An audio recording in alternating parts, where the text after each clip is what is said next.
Hey team, welcome back to another episode of the Strength Game Podcast. I'm your host, Nick O'Brien, and this is episode number 69. The Strength Game is a weekly podcast dedicated to discussing all things physical culture with the coaches, athletes, iron enthusiasts, and experts deeply embedded in the strength game on both sides of the profession, both as coaches and as competitive athletes. I want to thank everyone who has liked, shared, and commented, has subscribed to the show, and continues to support us. That support allows us to continue to bring on expert guests and highlight more individuals in the strength game, just like our guest today. Also want to thank our sponsors. Family owned and operated since 1976, Samson Equipment has been specializing in full turnkey weight room buildouts from planning to installation. Based in Las Cruces, New Mexico, Samson provides professional weight room solutions for those looking to lead the way in advancing our strength and conditioning profession. Coaches have relied on Samson as their top resource for all their weight room renovations because they provide the finest materials and design, product customization, and the most reputable customer service in the business. If you're in the market for elite level strength equipment, weight room renovations, or upgrades, be sure to check out samsonequipment.com to see how Samson has been delivering clients a long-lasting yet affordable product for over 4 decades. Also want to thank our sponsor, Cerberus Strength. If you're in the market for the highest quality strength and conditioning gear and equipment, be sure to check out cerberusstrength.com and use promo code strength_game to save on your next order. And in this week's episode, I'm joined by Sean Doherty. Sean is an assistant sports performance coach at Villanova University, where he oversees the training for the men's lacrosse, volleyball, women's and men's tennis programs. Prior to arriving at Villanova, he spent a brief stint as an assistant coach at Loyola University Maryland, following serving as a graduate assistant coach at the University of Montana from 2016 to 2018. Doherty got a start interning at his alma mater, the University of Montana, and also served as an intern at Mount St. Mary's University for the summer of 2015. And he also served as a high-performance intern for USA Rugby in Chula Vista, California in 2016. A former football player at the University of Montana, Doherty continues to stay active in his spare time, testing new programs and training throughout the demanding collegiate athletic year-round season.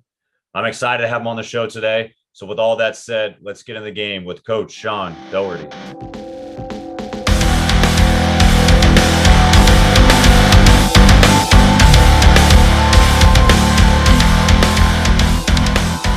What's going on, everybody? Today, I've got Coach Sean Doherty on the show. What's going on today, Coach?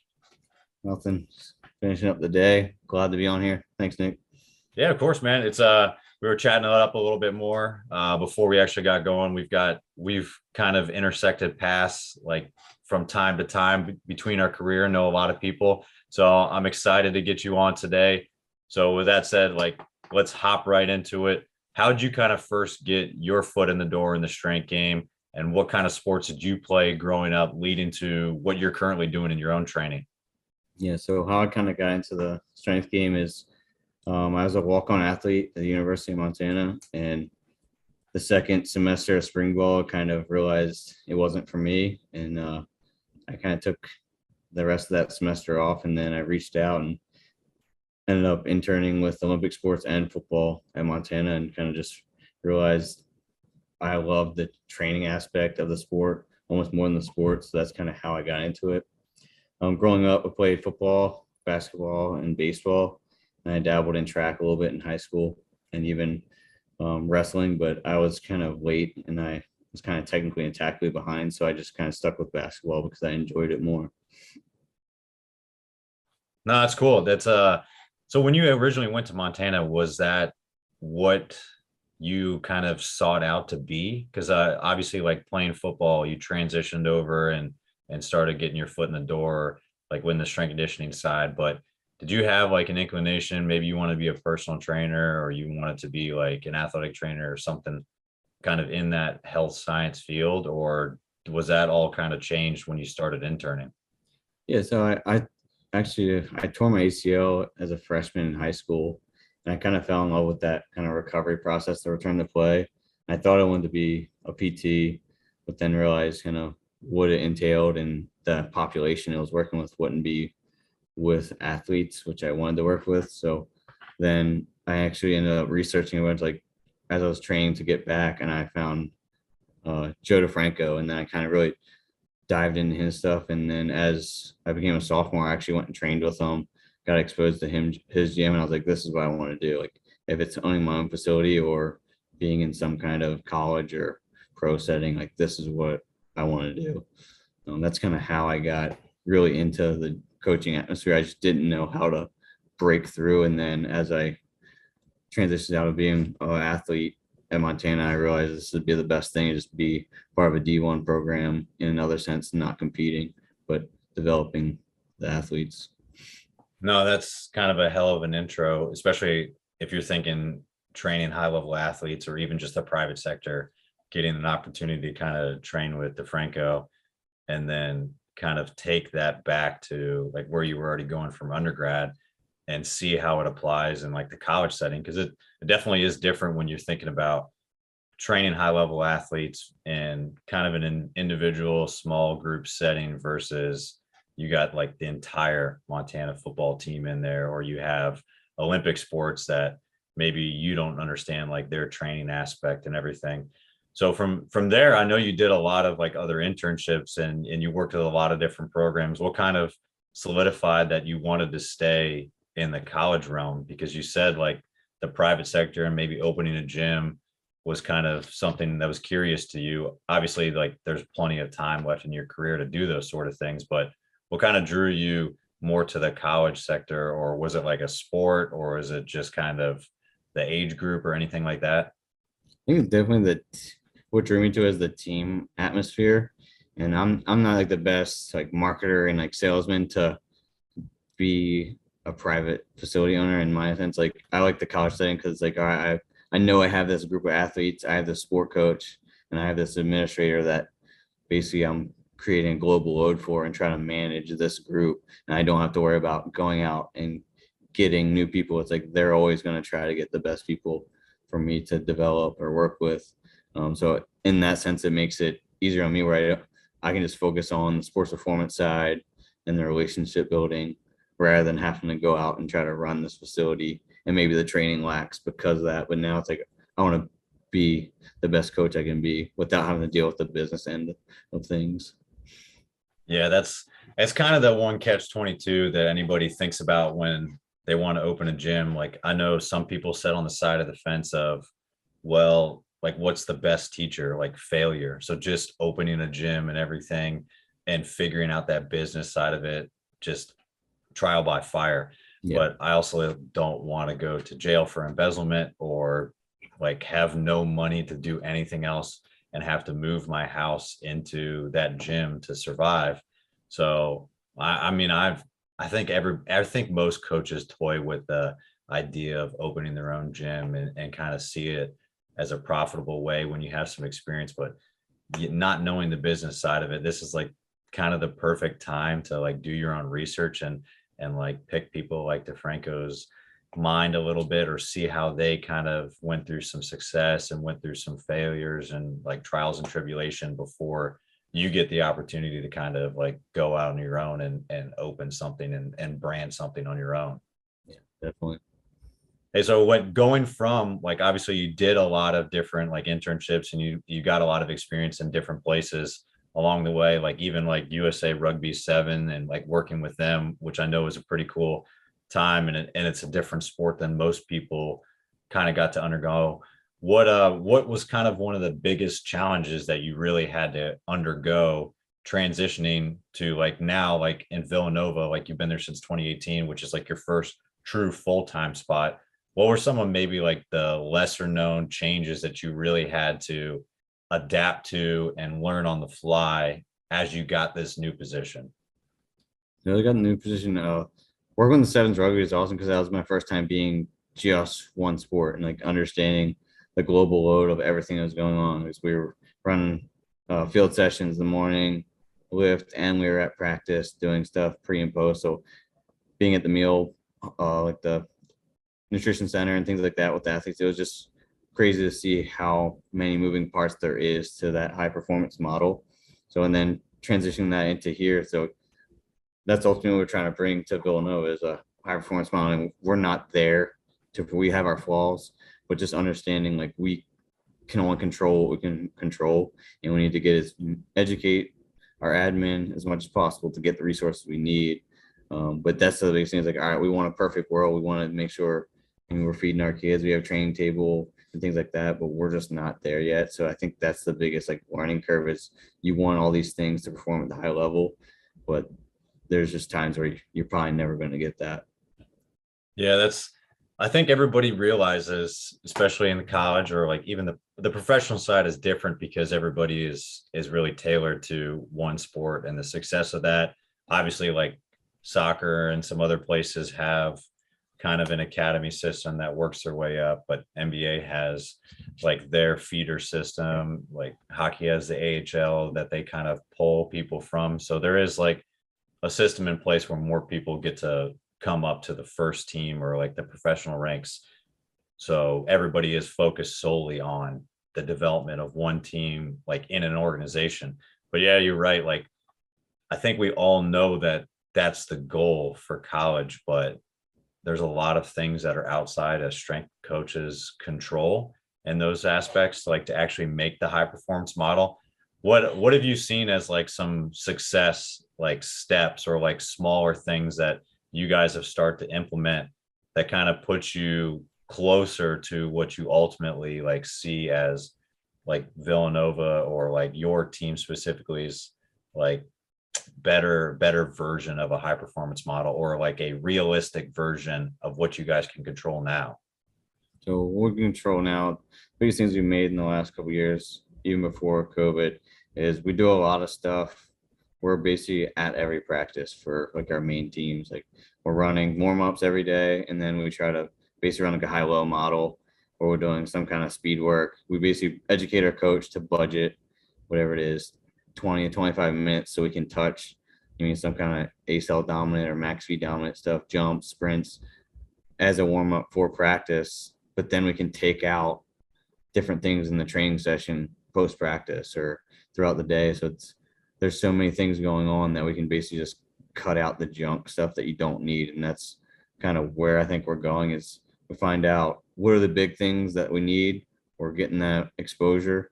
And then it's like all this other stuff. It's like, we can just cut it out because we don't know. It's chicken noodle soup to some degree. Like we're getting the training stimulus we need, and you're checking so many boxes at practice. So the biggest thing is like doing the field work pre-practice has been a big thing for us in our high performance model.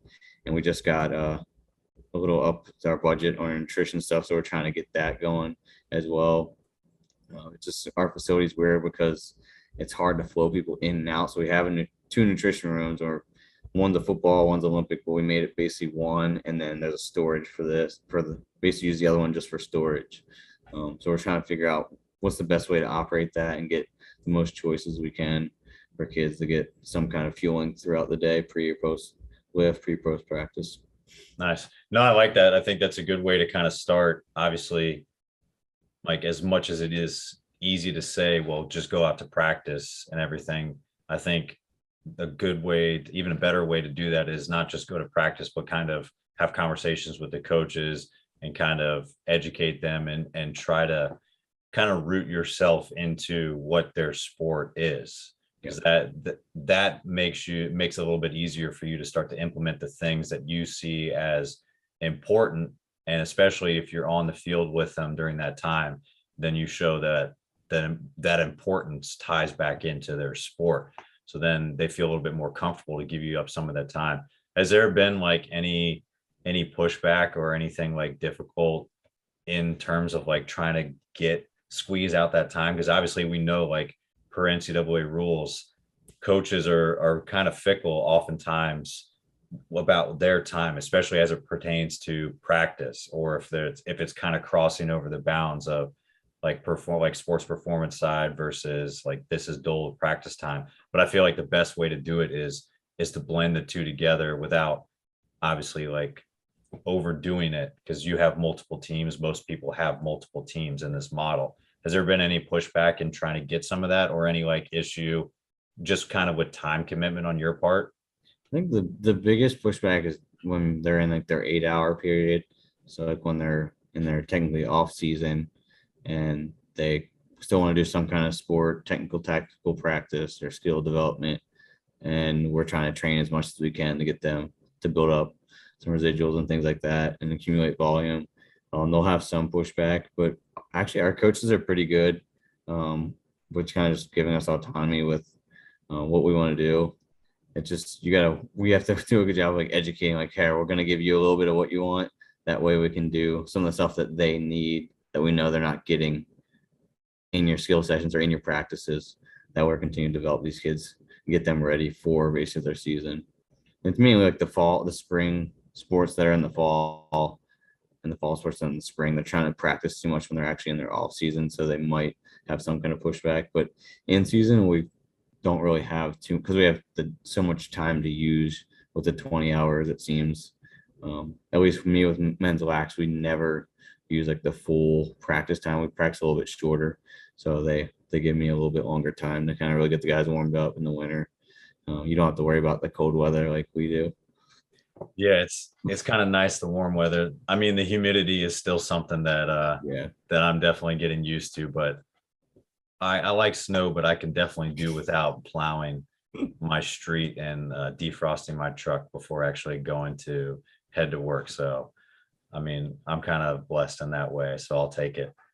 What like from like that first coach perspective and like being in that first time role for you, like what maybe would have helped in some way kind of prepare you for that? Or is there something, or is there anything like in a full-time coaching capacity that kind of caught you by surprise that maybe you weren't prepared for, or you kind of wish that you had brushed up on more or learned more to kind of prepare you for that first position?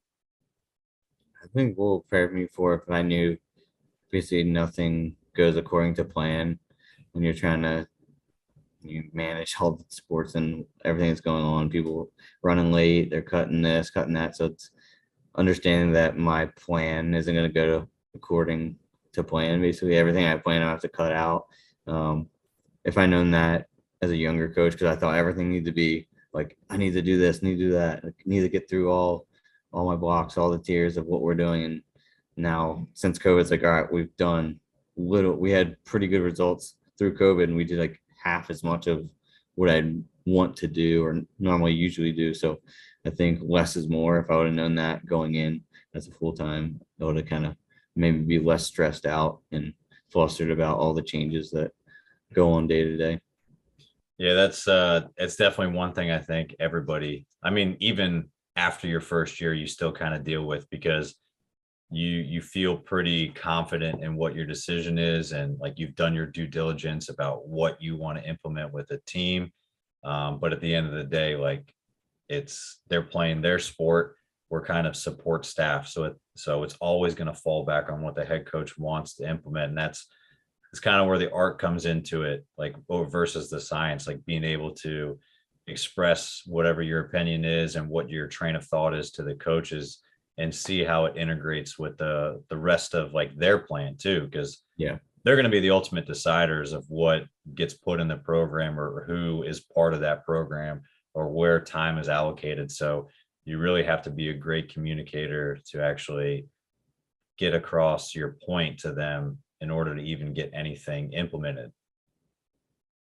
It's like that's the biggest thing I follow is just that initial coming in. I just wanted everyone teach everyone how to work hard. You mean so I was just trying to get as much stuff in as possible. It was just like I was trying to do too much. Yeah, that's kind of hard too, especially with, like you talked about, allocating some time on the front end, especially with like primary teams. And it sounds like it's a lot of field sports for the most part. Obviously, like Villanova is known for like your field, like football, like obviously basketball and stuff aside, because it's a little bit different with that, especially how prolific they've been. But on like the men's lacrosse, women's lacrosse, field hockey, football side, that's a lot of your field sports and chunk where you're talking those 20-25 minutes. And there's not a lot of time in that, especially when you look at how many athletes you're working with, and kind of how many coaches and like the field access that needs to be present. How do you kind of make sure that you really are hitting your big rocks and you're getting the most important things done in that time? Because you're really looking for quality, it's leading into practice. So the last thing a coach probably wants to see is you beat the shit out of him in those 20 minutes. And now he feels like it's been a detriment to practice now. So kind of our model going into their field work. So what we do during COVID, I actually found out we did a little study with some kind of max velocity sprinting. We did some like heavy resisted with chains and then a little bit lighter load.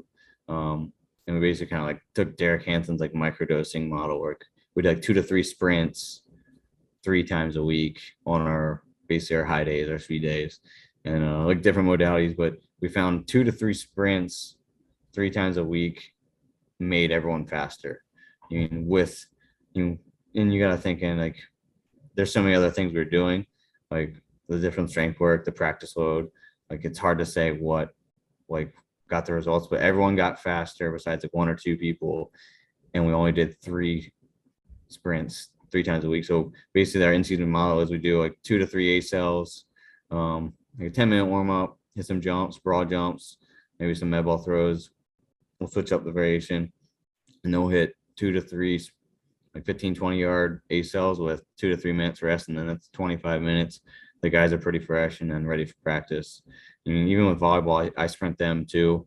We do like a little tiny bit of something each day, just kind of get them moving, get them ready to basically go into their first block of training and practice. So that's kind of how we structure it.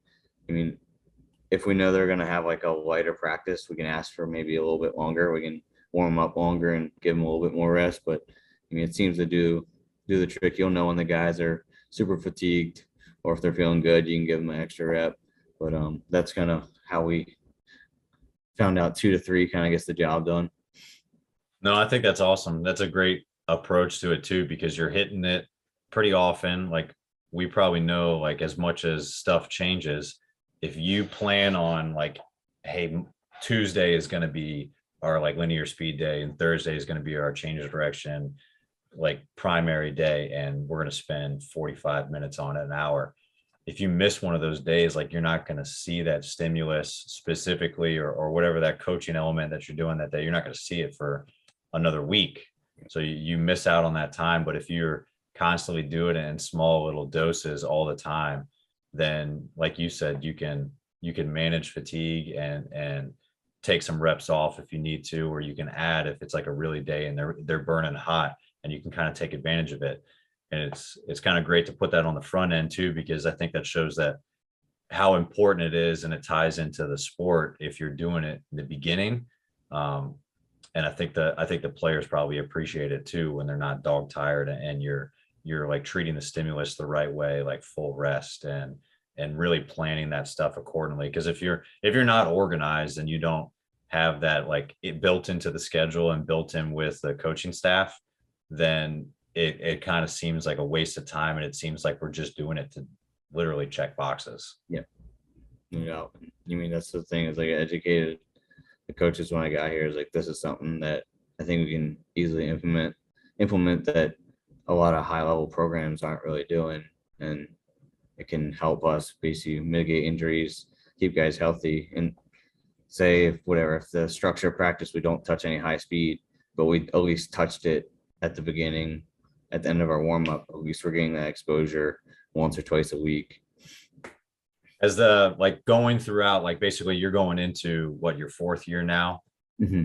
So with that, has the expectation, like not the expectation, but like your ability to kind of speak with the coaches and educate them and kind of bring up new ideas, how has that like been fostered and developed? Do you see it like as continuing to get better and better, or like now that you're being involved in more of practice, or you have kind of more time on your end, or kind of how is that relationship between like your sports and like what you're able to do with them change going into year 4 versus like year 1? Yeah, definitely going into year 4 here. There's a lot more that I've exposed all the athletes to, and like the coaches know that too. It's like, all right, we're at a good spot where it's like, even if we cut a whole day out, like we'll be fine because we get exposed to so many different things. So I'm very flexible with our training model now versus when I first started. It's like, oh, we have to do this. We have to do this. Like we need to be doing over 3-4 days a week. But now it's like, all right, if we have to cut stuff because we're fried, that's what we need to do. And now we think they're very more open because what we do has constantly been changing. Like last fall, we lifted after practice with men's lax, and this year we're going back to lifting in the morning. So we're splitting up into like 2-a-days. So they'll lift in the morning, practice the afternoon. So back to kind of like when I first started. So we definitely played around with some different stuff, and the coaches are open with like, all right, like let's keep on trying to get this right. Let's figure out what works best. So our relationship with the coaches has been really solid, actually, like open to keep on trying new things, keep on making it better because nothing's perfect. Nice. Yeah, that openness and being willing to like kind of try new things out, and even if it's not the status quo around like the league or your conference or other teams are doing, that's a great way to kind of be ahead of the curve with everything.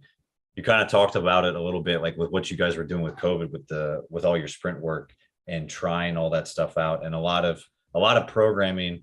Like obviously, if you read studies, you talk to other people, you have to take it in context, and you have to see how it kind of applies to your team and your situation. The same as like when we were talking about all the variables that change daily, like hourly, all the time when you're thinking about your program. Like for you, you transition from football, like athlete, right into like interning with pretty much your same team, like your teammates, and like with the Olympic staff. How did you kind of start adjusting your training, like going right away from athlete and spring ball to intern? And then how was your kind of training from that period of time, just taking everything in as like a new intern? How has your training kind of adapted and evolved into what it is now? I think I got into a phase where I was just doing a lot of strength work after I stopped playing. And then I kind of, as I started interning with the football and Olympic sports in Montana, I started to dabble more into like, all right, like here's more field work and energy system development, like strength circuits, different things that like I really didn't do a lot in my own training. So it kind of made my training adapt. And I realized like there's a lot of different ways to get an aerobic stimulus, to get a speed and power stimulus, any type of strength thing. Like I learned different ways that to train men's tennis versus a football athlete, based off like the demands of their sport. So that was kind of how that evolved, and then how I evolved now is definitely like trying to master being like the field stuff, like being able to sprint, do the extensive work, the extensive hops, tempos, multi-directional tempos.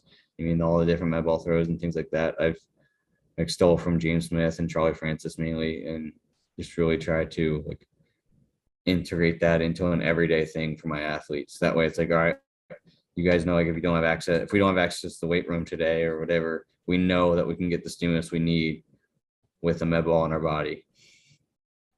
Yeah, I think that's one thing oftentimes I think strength coaches kind of miss. Like I've fallen into that trap too, where you're super heavy on the strength side and you're super heavy on the weight room side. And I don't know if that's kind of our own doing, or we're just kind of a product of our environment where, I mean, we keep bringing it up, like just the variability and like the constant change that happens with practice changes, like sport coaches having different things pop up, like kids missing lifts or having to chop off time from lifts, or just responding to like their fatigue levels and their readiness when they come in for a session.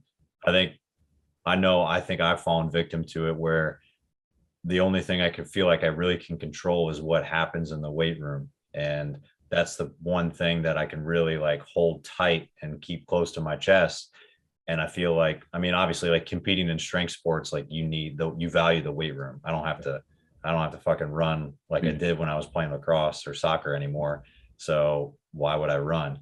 But I feel like a lot of coaches end up doing that because that's like they're good at it and that's where they spend most of their time. But it's cool to see like you knowing that a lot of the aspect happens from like the field.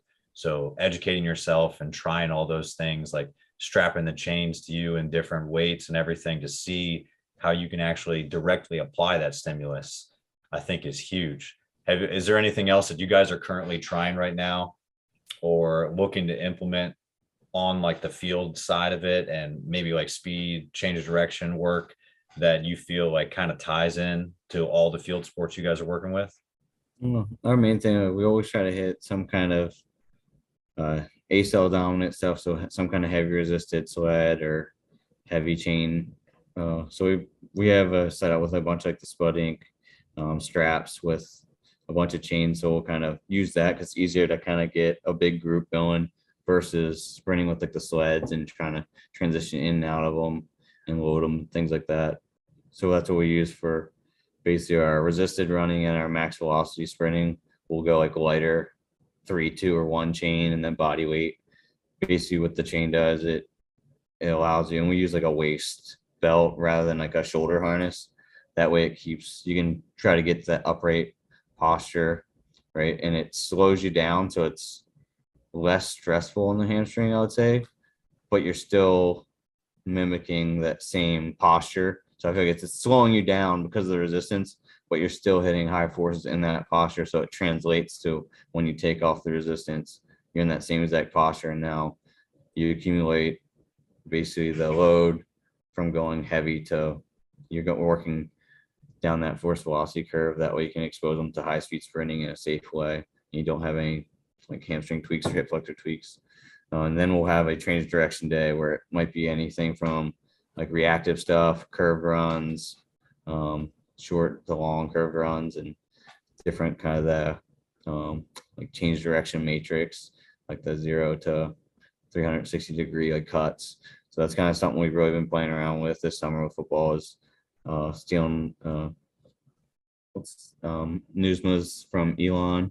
He had an ebook on basic the 8 vectors of 8 vector cuts and kind of doing different extensive jumps and change direction things to kind of expose the athletes to everything that they do in practice. That way their tissues are prepped for practice for preseason and then whenever they have to go into competitions. So that's kind of like our main things that we do.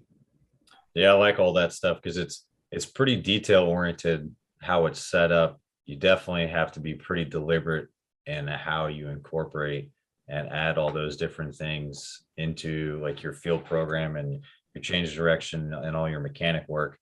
Have you, with all, since you've worked with such a wide variety of like field sport teams, like you've had field hockey in the past, like volleyball still has to make cuts and everything too, lacrosse, and then assisting with football and everything. Like, are there any different approaches like you really take with these teams as it pertains to preparing them for like all their speed work, all their cuts, maybe like practice or games or conditioning? Or do you feel like most of these sports kind of benefit from all these things you kind of touched on? I'd say they all definitely benefit from the general stuff, but I think there is more specific stuff. Like I wouldn't do like curve runs with volleyball. Like we do more like plyo step, reposition step stuff into like starts and decels and things like that, rather than doing different like curve runs and things to the feet. So I think there is some specifics that you do like a court, like a tennis and a volleyball versus a men's lax football, field hockey, with some of the field work. But generally we're just trying to touch like those 3 main days with the different variations.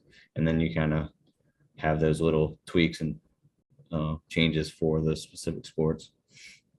Yeah. So with your, like you talked about it, like setting all this stuff up with your own training, how do you kind of find a way to balance like all this field stuff with like what you kind of do in the weight room? Because at the end of the day, it's kind of hard as a strength coach to really mimic the stress that athletes are going to endure with just going to class, kind of being 18 to 24 years old, going to practice and getting that same intensity and volume that they're going to get out of training. So how do you kind of structure being able to like train yourself, but also kind of test out all these theories you have on the field? And then with that, how do you kind of use all that information to manage and like factor in and address like all the stress that athletes are going to do when you ultimately give them their version of that program that you're working on? Mm-hmm. Yeah. With my own training, I try to take it. So I used to be a guy, I would run myself into the ground, but now I kind of switched over because I just doing the high amount of volume with the strength stuff back when I first started in this industry, like would just wreck me. So as I've learned to like appreciate the field work and made that more of my training, I kind of do the same thing. Like I dose it in a way where like I'm doing something like that each day in like a high-low manner. And then I'll coach the volleyball or men's lax session, and then I'll basically try to steal like a strength block or something and some accessories each day. So I try to like maybe split up my day for my own training. And that way I can at least try to hit the exact type of stuff that our athletes are doing. If I don't have time to kind of like really hit like an off-season program with the amount of volume and time it takes to get it done. So I'll split up into more days. And then it's hard to understand because it's so demanding what these athletes are going through. Like they're at class all day. I mean, they're having to lift, they're having to practice, they have film, study hall, and then all the other classwork on top of that, social life. I mean, different things they're doing on the weekends. It's hard to really manage that load and understand the amount of stress they're under. So, I mean, I think just the relationship piece and them trusting you to communicate when they are run down, when you need to cut stuff, when you need to change stuff is a big part of how I coach. I just want them to be open. We try to do a lot that way. I can cut stuff or we can go late, take a whole day out if we're really run down. No, that's a good approach to it. I mean, obviously, like having those conversation with your athletes and feeling them out and understanding where they're coming from, because it's hard to put yourself in their shoes in the same capacity. Like, I mean, you played college football and you still train yourself, but it's still a different type of stress, like being a volleyball player, being a tennis player, and being at like a hard academic school like Villanova, and then understanding all the different things that are going on, and everybody responds completely different to that. And is it, have you found like those conversation you're having with those athletes, like do you try to talk to like upperclassmen, or are you trying to talk to like everybody, or are you looking for like warning signs, or do you see kind of any differences between some of those bigger teams like lacrosse, like 60 guys, or like I know you have a smaller roster than I do, but like football, you're close to 100 versus a group of 10 tennis female athletes? Is there any difference in that size or the sport specifically? I mean, I think to go off the one, you definitely have like your 3 or 4 dudes that you trust. Like, all right, like, what's the pulse of the team? How you guys feeling? Like, if you're your guy that does everything right, and he's meal planning, he's sleeping, his nutrition, hydration's on point. He trains hard. Like, if he's telling you like, all right, we need to back off, then you kind of listen. And it's like, all right, that was a hard practice. Like, can we cut a set or two? Can we cut a block? Like, yeah. So I think having those couple guys that you really trust, that their work ethics through the roof, like they're not just trying to get out of stuff, is a big thing for me. If I know this guy comes to me and says that, we're definitely going to make some changes. And they're just kind of seeing the pulse of the team too. Like, how it is. Like, they come in and no one's talking. Like, just know they're kind of like, man, they had a tough practice. And then you start talking like, well, how are we feeling? What are we thinking today? And they're like, oh yeah, like maybe just the strength block, whatever it is. You know how athletes are, and I think just getting that pulse from the team. No, I think Definitely go looking at on. like the one athlete first, and then as a global load, like understand a global team, like what's the pulse of the team. Yeah, I think that's a great way to kind of put it. Having kind of their demeanor when they come in, especially if they're coming right from practice. Like, are they really upbeat? Are they energized or everything? I love that. Like the first like 5 to 10 minutes, especially if you can get them in before their time starts. It's hard when you have like back to back to back teams all the time, but if you have like a little buffer zone in between where you can have them show up when they want, and guys are coming in 10 minutes early and they're taking naps on the foam rollers, when no one's talking, or someone turns off, like for us, if you turn off the back turf lights and start putting your head down, I was like, yeah, we're gonna have to change a bunch of stuff for this session. But that's a great way to kind of put it. And then even on the back end too, like if you know exactly how you're finishing a training session and you bring them all together and they're kind of quick to respond and huddle up fast, or if they're like slowly limping back over, that's a conversation you can have with the coaches, like, hey, you might want to take it easy for like the first 10 minutes of practice, maybe put them on the wall because they're beat up. It's starting to add up over time.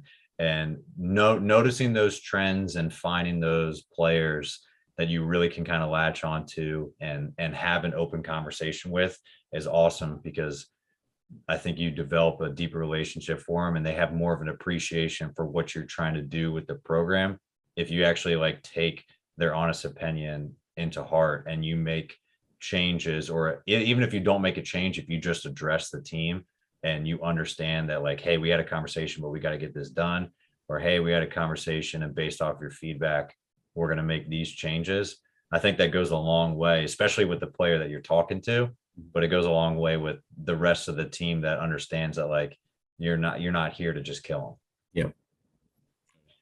Hey, so when you're like thinking about this stuff, this came across my mind when we were talking about you adding like the time where you go in to like warm them up and start to microdose kind of these speed elements, these change direction elements. And I don't know what it was like, and maybe you don't remember exactly what it was like when you first started in 2018 and started doing these things, but do you feel like the feedback might have been different if come spring you guys were doing this and you were still kind of adding in those warm-ups, but you weren't getting the results on the field on game day that you wanted to? Do you feel like that can be a detriment to like you being able to do that the next year? Because I feel like a lot of time coaches kind of use the off season and what you did as either a scapegoat for their execution and the results that they get in their like competitive period, but they can also use it as a way to try to double down and be like, hey, what you were doing in the fall this year with the speed work was great. I want to do 50 minutes of it before every session. Have you noticed that on maybe some of the years that you've kind of gone through, that it's either been more of an importance, or if it's been less of an importance, or maybe like wins or losses were kind of directed towards what you were trying to implement? I don't think like on-field results are really be like winning and losing games were a big like predictor or anything like that. I think it's just like we knew and we educated, like I educated our coach, like this is something that like we need to get in, because when we're doing whatever riding, clearing, then we're going adversity, like the scrimmage and overtime, like these guys aren't fresh and we're not touching the speeds we need to, like we're not touching the volume of high speed that we need to. So it's like, all right, we need to do this early on at the beginning. And it's not much. It's 25 minutes, it's 3 to 5 sprints, and like get them exposure. So I think the results we saw in the fall, the first fall was really good. Second fall was good, COVID, and then this fall, like we didn't have as much improvement, but we were also practicing harder. So it's like you got to figure out, like we were practicing way longer, more days than we ever have in this fall ball going to the spring. So it's like it's give and take too. Like coaches didn't get to do anything the last fall, so like, all right, we're going hard this fall. It's like there's so many different factors. But overall, I think just the main thing of being able to do that field work is like it's being consistent. It's something that's consistently there. Like they're getting a Tuesday ACL day. They're getting a Wednesday like tempo, extensive hop and tempos. And then Thursday they're getting some kind of max velocity sprinting in. And then Friday is more of like a fly through, kind of like a lighter day. But that was like they were consistent getting 4 field sessions in each week. 2 being high, 2 being more lower. But I think that was the biggest thing, is that all right, just me being able to continually throw new things at them or continue to be consistent with this allows me to, when we transition to the fall, they just understand like that's the standard. Like we're always going to be doing 3 to 4 days of field work. That way we can accumulate load and then hopefully build resilience and be more available and less injuries. No, that's great. I love that. Like actually being able to, I mean, obviously it goes back to kind of educating the coaches, but then being consistent with it. And I think it, with the high-low model and like how you've allocated the time, you don't really burn them out. So you're never going to really get that stimulus that really just kind of overflows their cup and kind of affects what practice is going to look like. And especially if you're already on your own, kind of getting feedback from the team and you're kind of auto-regulating the sets and reps on the front end, then you really never kind of like burn them to the ground, and you can kind of make those adjustments without coaches like giving you like bad feedback or without losing athletes due to just over fatigue or over stress at that point.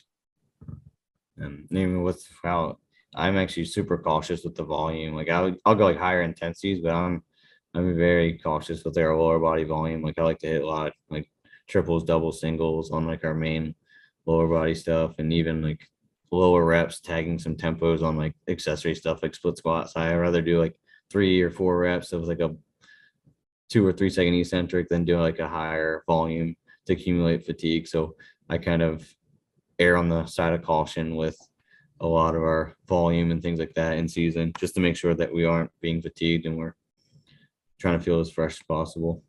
Yeah. In terms of like managing and testing, like all these things, obviously, like that's, you talked about like being able to hit like certain thresholds and hit certain intensities during that time. Like you got the volume and everything down, but in terms of like actually timing them and seeing if there's improvements and things like that, how often for like your field sports or even volleyball as well are you testing these sort of things, and like what are you testing, and then how are you kind of managing all these things in between those testing periods, or is this kind of like a daily thing?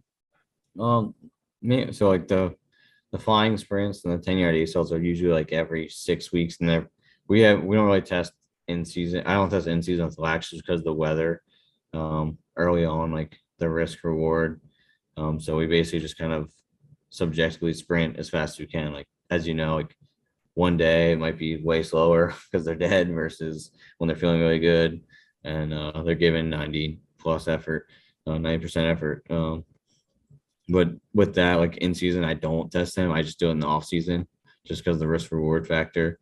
And volleyball, we'd use the jump mat, and then we had these just I forget what they're called, vert units. So they would kind of measure outputs and the amount of jumps they're doing. I think we're going to go away from that, go with whoop for this year, just because just feedback with the athletes. They didn't really like the myvert things, and they'd rather have the whoop to monitor like heart rate and strain and things like that. So that'll be interesting when we go to that. But mainly our things, we have our strength KPIs, squat, glute bridge, deadlift, mainly for most of our teams, and then some kind of vert, like a 10-yard ACL, and then a flying 10 with a 15-yard build. I found that no one has really gotten hurt with a 15-yard build, and it's not as much of a max velocity as building up 20, 30 yards, but it keeps them safer, make sure they're not having any injuries. And then I try to do that 3 times a semester. Sometimes it changes depending on like the holidays and final exams and things like that. So I'm kind of fluid with trying to move it around, but I try to get 3 numbers on those things throughout the semester. Maybe it's just one or 2 times with the strength KPIs. Awesome. No, I like that. I think as much as it's difficult to like plan in the testing and everything like that, like I'm really a big proponent of trying to embed it into the program. Yep. Because then you're not losing a lot of time with it. It just, Yep, based off staff, based off time and everything like that, it becomes increasingly difficult to just put that into a program and still fluidly be able to get the rest of the training session done. Yeah. And I think that's why a lot of people just stick with the old model of we're going to test all these things in a day, just kind of like a combine, because I already have everybody here. I can use players as recorders and just, hey, be honest with it. But I love like being able to like retest it and show that it's not just what you can do in that one day, but like I want to see your progress. And especially if you do it 3 times a semester, you can see, hey, where are you 6 weeks, 8 weeks from where we initially started? Like, are you on the right track? Because if you only do it on the front end and back end of a semester, oftentimes like they won't realize that like the work they're putting in, the effort they're putting in isn't up to the standard of actually making their performance any better.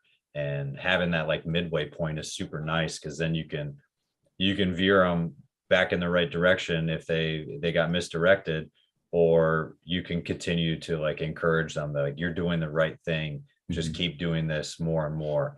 If like with your testing and stuff like that, is anything that you end up doing still carry over from the off season into the in season, where you feel like maybe it's not used as so much a performance test, but it's used more as like a readiness indicator, or almost like athlete wellness or preparedness or anything like that that carries over from off season to in season? The vert is the main thing we'll use for like readiness, but that'd be the biggest thing. And then they have kind of a thing onto their Excel sheet that they can fill out, like sleep, nutrition, stress. So we can kind of, and then we're trying to get that into like a Google whatever survey thing, and we're trying to get that rolling that way. That can feed and just make that a huge platform across all teams using like Google surveys, and then just being able to use that information to make changes when needed be, especially with like there's teams that lift early in the morning. It's hard to like feel the vibe. Like a lot of my teams are more like they'll lift in the morning, but then all their stuff is usually in the afternoon, like their practices. So they kind of get time to wake up or get the treatment they need, do whatever they need mobility wise, recovery, soft tissue wise, to get ready for practice. So I think just being able to know that feedback before the day even starts allows you to hold them accountable to get ready. But we in season, we run like a Dan Baker wave model with our strength stuff. So it's like a 6-week wave. I do that in season. So you basically get to go through that twice. Because most of our semesters are 16 weeks. So you get to go through that twice, and you get to basically touch somewhere between 92, 95% and twice a semester. And then you can basically start to taper that off as the postseason comes. So that's something that's been like a big part of my program that I adapted from being with rugby, like being exposed to, because he was with the Brisbane Broncos for like 19, 20 years. And he's always had people like the strongest at the end of the year. And you adapt this model a little bit. I use way less volume than he did, because the rugby community is like, they do a little too much volume, but just that percentage workload, and I can send that to you and get a link to that. But it's pretty sick. It's like a 70, 80, 88, and that deload's down. It's like a neural deload, 80%, 88, and then 92. So it's like a 6-week wave. And I do that for like an upper body, basically bench for men's lax, and then squat. I did glute bridge my first year because I didn't trust them squatting really in season. And then as guys kind of earn my trust, we allowed them to squat. So that's kind of our main 2 things that we like really keep numbers on strength wise. Okay. No, I like it. Yeah, I've seen Dan Baker stuff like that before. No, I'd love to see it, because I might have a bastardized version of it too, because I know it's been passed around for a while. And yeah, rugby does love the volume and the running volume, and then all the hypertrophy for work in the off season. But it's a little different sport than when you get to collegiate lacrosse. Yeah. And I don't know if you start looking at like PLL guys and everything, yeah, there are some big guys in there. I think a lot of them are genetically gifted, where the majority of them are probably 6'1" or above. But they're starting to get closer and closer built to like professional hockey players, where they're not they're probably not as lanky as them, but they're sturdy, like low body fat, like they're powerful in those positions. And I think rugby gets a little bit closer, especially like some of like the guys in the middle are big boys, and they're drifting closer and closer to tight ends and linemen and everything too. So no, that's definitely a good model, especially in season. Obviously, like we kind of know how that collegiate model works, especially in the beginning before you get into conference play and you're potentially playing 2 games in a week. Like you really need to be able to fluctuate and hit those high strength numbers, those high intensity numbers when you can. And that wave model works pretty well, especially when that season starts getting elongated and you're playing February, hopefully until the last week in May. Yeah. That's a long time period for sure. Definitely. No, but it's cool to see guys like you start to implement, like you said, we said in the beginning, that high performance model. Like slowly but surely, you're starting to put more and more of those pieces into play with other, like it's the sports nutrition side of it, or with some of the readiness and like performance side. And then just all these different things where you're tying in the weight room, the field training with like sports practice and like the technical and tactical side of it. What's for you guys, what's kind of the next big piece as a department you guys are looking to kind of implement more? I know you talked with me before we got on about some of the staffing changes and the increase in numbers and everything. So now coaches like yourself that are in these full-time positions have more time allocated to their primary sport.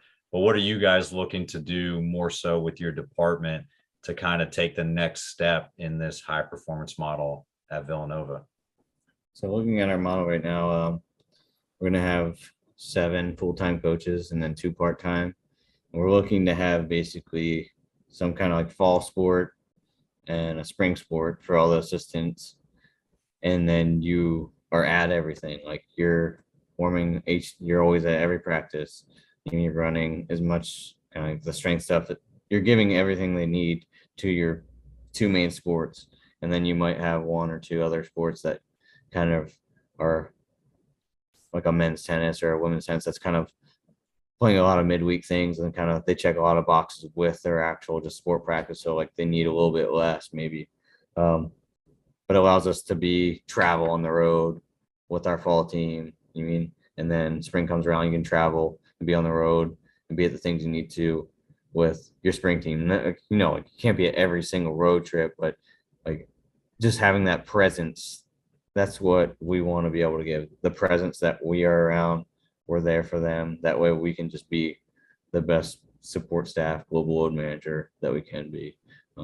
That's kind of what we're pushing for. And now that we're going to have a lot of help and be able to assist a lot of teams, because you still get some different departments and different schools. Like some people don't assist like other coaches. Like there's no like example, like Tim, when he was at Denver, like no one helped him with men's lac. So he was doing what you did, splitting them into 3 different groups and kind of making it different, versus like I get a part-time or a paid intern to help me and another full-time coach where I can have some split groups going on and we can knock it out in one 45-30-minute session, rather than making it 3 sessions out of our day and not being able to use our facility at the highest. So we've got so many teams to get through, so we want to try to make this as efficient and smooth as possible with all the teams that we filter in and out. No, that's awesome. I think that's a great kind of goal for you guys going forward. I know a lot of different programs, a lot of different teams, and strength and conditioning departments are trying to do the same thing, where you are able to be at more things. And I think they've seen that obviously like bigger Power 5 programs where they start getting fewer and fewer teams so they can start to specialize a little bit more and be involved in more practices is huge. But I think outside of that frees up, like you said, frees up more time where you're able to kind of assist other people in important parts of a program. You can help on testing days. Part-time coaches can become more available where you can actually assist people. And yeah, that's where like a lot of the art comes in and like the context, and where people get on Twitter and argue and shit all the time is when they look at someone's program and they say they would do it differently, but you don't really understand all all the stipulations and like all the context of what they're being pigeonholed to. And like if you see my program, like you're right, like year one, pretty much everybody, like since this I'm going into my second year, year one, everybody was essentially doing the same thing until it got to in season, because I didn't know what everybody was doing. And I was a one-man army by myself and running three different groups. And you're right, like you can do more of a service to your athletes when you have kind of more assistants helping you, when you can divvy up like those groups a little bit differently, or even you get to know those teams more and you get to know those coaches more, just like you have being in year four versus me going into year two now. So those are definitely some positives, I think, in terms of actually developing and evolving your program. And that's cool to see what you guys are doing as a department, because that'll trickle down, I think, to every support staff member and coach that you have over there as well. Yeah.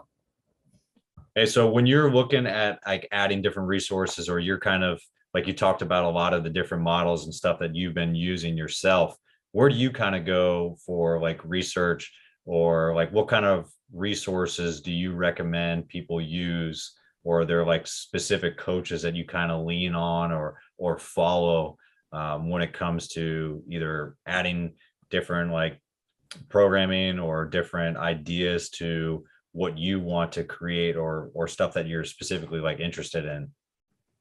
I think a big resource, definitely, I mean, Charlie Francis, which, I mean, Derek Hansen, like Joe DeFranco, I mean, Buddy Morris, James Smith, all those guys kind of took his model and almost made it into like a team sport aspect. You mean, take that track and field model and made it more into, all right, let's try this with team sports. And they all have their little spin on it.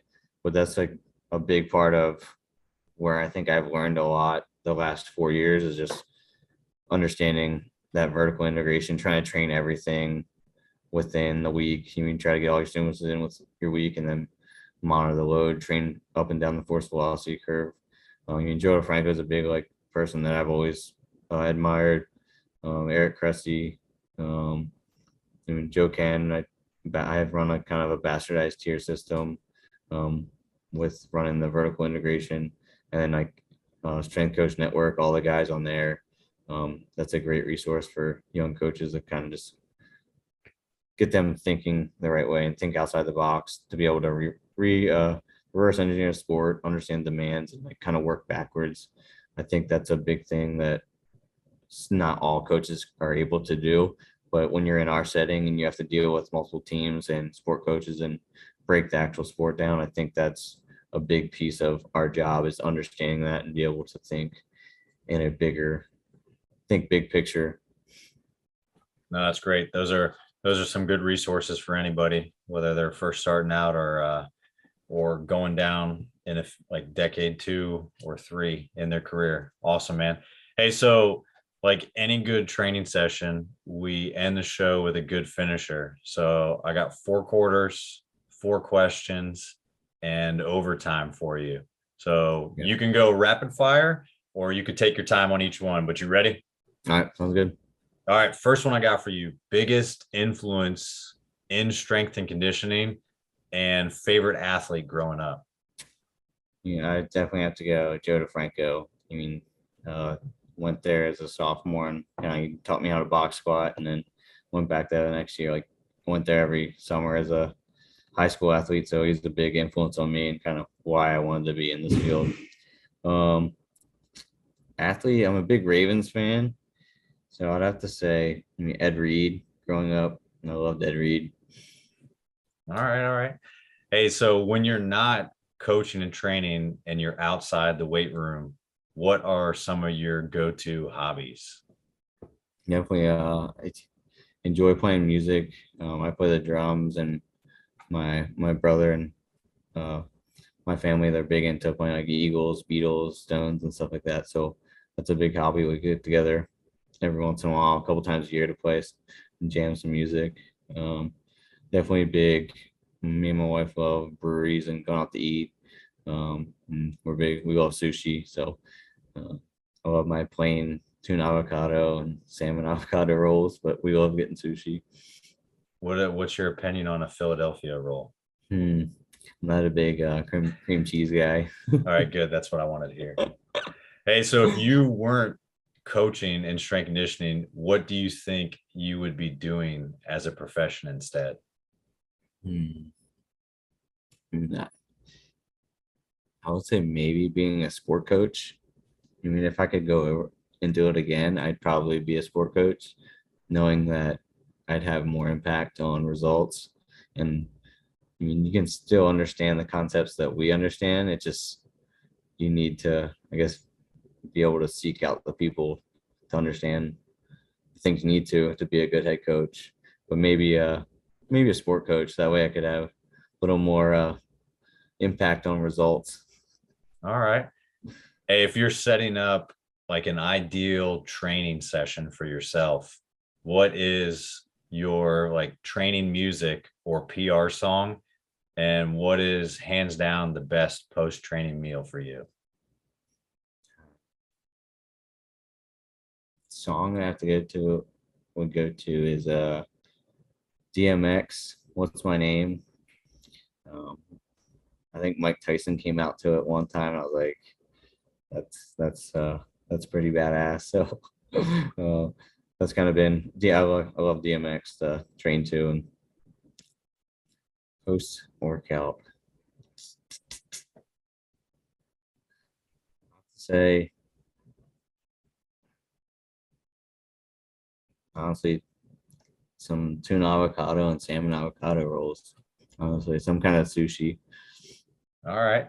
Hey, so you kind of said it with what you would potentially be doing if you weren't strength conditioning, like you'd probably still be coaching. So, with that said, for overtime, what like in general is your favorite part of coaching? I think my favorite part of coaching is just the relationships you build over time. Like as you know, like I've been here. This is going year 4. Just seeing freshmen already graduate. I think that just that process of mentoring these kids and understanding, like watching them grow up, and then they see you as family, and I see them as family. So I think that's the biggest thing that I take away from my job. That's what keeps me passionate about what I'm doing is just the buy-in you have and that family atmosphere we have here at Villanova. That's awesome. And it's kind of cool too, because this will probably be your first place that you've actually get to see freshmen become seniors and then kind of go on and graduate. It's a different feeling versus like seeing like your first year, seeing those grad students and seniors go on. It's a very different feeling when you had them when they were like first being recruited and you get to be with them for those 4 years. It's a different type of relationship. It's kind of a different goodbye at that point. Yeah. That's awesome. Hey, well, Sean, for those that want to follow up, they have any questions from our conversation or anything that you kind of shared with today, where can they go to contact you or follow what you guys have got going on with yourself and with Villanova? Yeah, definitely. They can just contact me, email. It's Sean.m.Doherty, first name, last name, at villanova.edu. And then my Instagram is, there's like a 0 in my name. So it's Sean and then it's Doherty, but instead of a O, it's a 0. That's my Instagram handle. Awesome. Hey, we'll link everything with this when it actually gets released, but I appreciate you coming on today, man. I haven't seen the schedule, so we'll have to see if you and me are gonna lock horns come next spring, which will be fun. We'll have to catch up and hopefully I want to go up to Villanova again. I haven't seen that place in a while, so Yeah, that'd hopefully be if great. it does happen, it's up in the Philly area. That'd be great. I mean, and even so, if you guys are up here, I'll have to try to meet up with you. Of course, man. Well, I appreciate you coming on today, man. We'll keep in touch and we'll talk soon. Oh, thank you, Nick. Appreciate it. That's it for this episode of The Strength Game. Thank you again to this week's guest and to our sponsors. Be sure to connect and keep up with our guests at the links in the description below. Remember to subscribe to us on Apple and Google Podcasts, Spotify, or your favorite podcast provider to stay up to date on all future episodes. Also, check us out on YouTube and CoachO'Brien.com, where you can find all the video versions of these episodes, as well as show notes, episode schedule, and much more. Comments, ratings, and reviews are always welcome and appreciated. Thanks again for tuning in, and be sure to join us next week for another great episode of The Strength Game.